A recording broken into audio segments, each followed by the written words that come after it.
What's on?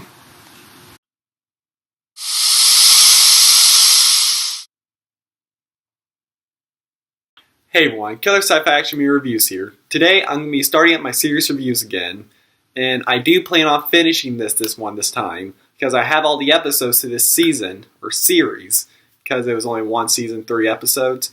And that series I'm going to be starting is Vanoss Superhero School. And I could have finished the other series reviews, but Lost in Space Season 1, I had all the episodes to it, but I don't have a remote for my DVD player. And for some reason, that DVD box set, you have to have a remote for it to switch to each episode. It's weird.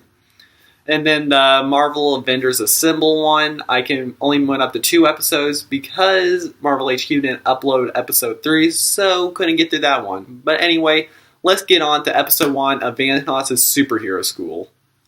The episode starts off with an advertisement introducing Vanoss' school, advertising how the school can train young superheroes, and it pretty much talks about all of Vanoss' accomplishments by training with all sorts of superheroes. It even talks about how he was on the front page of a newspaper, being rushed to hospital. We then go to the location where the school's at and meet our main character, Austin, who is going to be a young superhero in training. His family did not support his ideas because the father owns a law firm and his 2 sisters went to Harbor, but he wants to prove them wrong by saving the day. Austin makes it in the building and meets the other applicants, including the principal named Dean. He tries to lie to them by saying out of the 10,000 entry essays, theirs stood out the most, but then Gina starts freaking out because she didn't write an essay. Dean asks Gina if she has her entry payment, and she says yes, and he asks if he can deposit today. She says sure. And then he just said, "Welcome to Vanoss." We go outside across the street and meet Tanner and his gang. Tanner has the power of telepathy, which he's the only one with powers in this whole school. And he tries to use it to steal a pack of cigarettes. And he drops a lot of F-bombs. We go back inside the building where the new students are getting orientation, just seeing around the school. They check out the student lounge, and Gina points out that there's a lot of wires next to a water dish, which is really dangerous as an electrical hazard. And the dean says, that's temporary. They go into the girls' locker room, don't know why, and Gina points out there's a lot of dead cockroaches, and then the dean says, that's temporary. Then finally they go into the main classroom where they see a weird thing duct taped to the ceiling, and Dean tries to brush it off saying, oh, that's a student's art project. It's temporary. We then get to meet Kurt out in the parking lot, who's messing around with a sword. He has all types of swords, blades, and shurikens, which I have a feeling he has no idea how to use any of them. But he says the reason why he's there is because he wants to be in a Jackie Chan movie someday, and his parents never supported him, and the only blades allowed at his house was his sister's skates. Well, 2 blades, if you count both skates.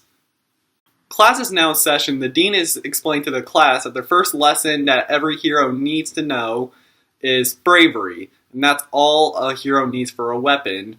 And then the assistant comes in saying that the liquor store across the street is getting robbed. Should she do something? The dean says, lock the doors. So she goes and does that. Gina asks, shouldn't they help? And the dean yells, no! Well, you students aren't ready for that yet. But then the robber kicked down the door, holding the assistant at gunpoint, telling everybody to get to the ground. Kurt runs out of the room, and then the robber yells, okay, nobody else move. And then Tanner starts bribing the robber with $50 so he can get a carton of cigarettes. Don't know why the robber would steal just cigarettes from a liquor store, but I don't know, it's not my business. Austin then stands up saying that none of them are going to take it, and the robber tells him to shut up.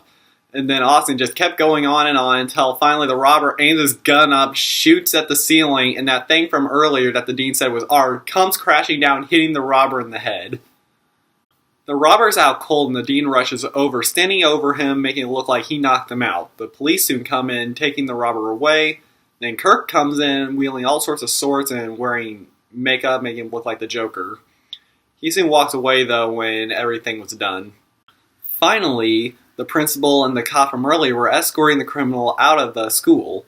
The news was interviewing all the students, and Kurt said that he had a 9-point plan to take out the criminal. Tanner said he didn't really care about the liquor store, and Austin said that he wouldn't call himself a hero, and then the dean rushes over saying, yeah, because they're all superheroes. And that was Vanoss Superhero School Episode 1.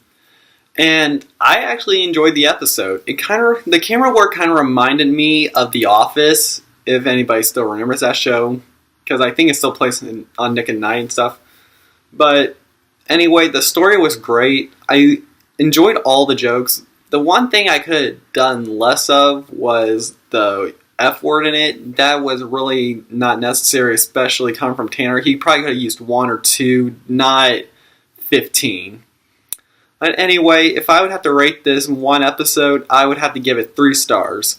Because I enjoyed the writing and everything was great. And I especially love the camera work, making me feel like it was The Office, making it sort of like it's a real thing. I just could have done less with the cursing. But anyway, to see this episode or the whole series yourself, you can find it on YouTube on Vanoss's channel. Well, bye everyone.